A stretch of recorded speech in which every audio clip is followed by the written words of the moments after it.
Hello everyone. आज चाहिँ हामी बिहानै बौद्ध गएको थियौँ किनभने आज हाम्रो छोरीको ठुलो छोरीको बर्थडे हो। त्यही भएर हामी बिहानै बौद्ध गयौँ, त्यो पनि हिँड्दै हिँड्दै, किनभने हाम्रो चाहिँ बौद्धको नजिकै पर्छ नि त घर, धेरै टाढा पर्दैन। त्यही भएर हामी हिँड्दै हिँड्दै गयौँ।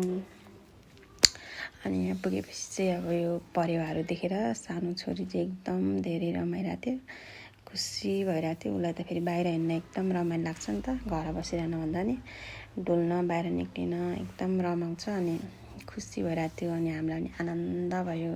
बौद्धमा जाने बित्तिकै आनन्द छुट्टै पिस हुन्छ क्या, कस्तो आनन्द आउँछ। त्यही भएर एकदम मजा आयो। अनि यता चाहिँ बर्थडे गर्ल अनि आजको वेदर चाहिँ बिहानैदेखिको घामै लागेको थिएन, पानी पर्ला पर्ला जस्तो पनि भइरहेको थियो। जे धन्न हामी जाँदाखेरि चाहिँ पानी परेन, हिँड्दै हिँड्दै गयो। अनि बौद्धमा चाहिँ अहिले पुरा सरसफाइ गर्ने कार्यक्रम भइरहेको रहेछ। अनि कलरहरू पनि गरिरहेको रहेछ। सरसफाइ गरेको भएर होला, त्यो भुइँ पुरा चिप्लो थियो नि त, पानी पनि थियो अनि पानी पनि थियो।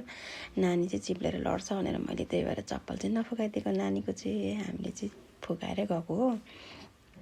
छोरी त लड्यो भने त फेरि के गर्ने, गाह्रो हुन्छ नि त। त्यही भएर मैले चाहिँ फुकाल्दिनँ। अनि पानी पनि अलिअलि पऱ्यो, त्यहाँ गएपछि अलिअलि पानी छुटेर थियो। छोरी चाहिँ के भयो गरेर उसलाई चाहिँ पानीमा भिजेको छैन नि त कहिले पनि। अनि कस्तो अनौठो माने जस्तो गर्दै थियो।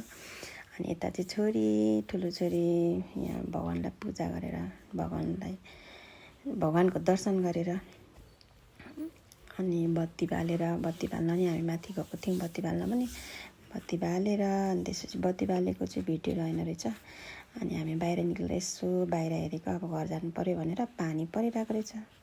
अनि पानी परेपछि त अब ट्याक्सीमा जाने कि हामी हिँडेर जाने भनेर एकछिन हेऱ्यौँ। मान्छेहरू चाहिँ छाता ओडी पनि घुमिरहनु भएको थियो। एकछिनपछि त पानी रह्यो। त्यसपछि हामी हिँड्दै हिँड्दै फेरि घरतिर आयौँ। गाइस, आजको दिन यति नै, बिहानको चाहिँ है त। Thank you so much for watching. Bye, thank you.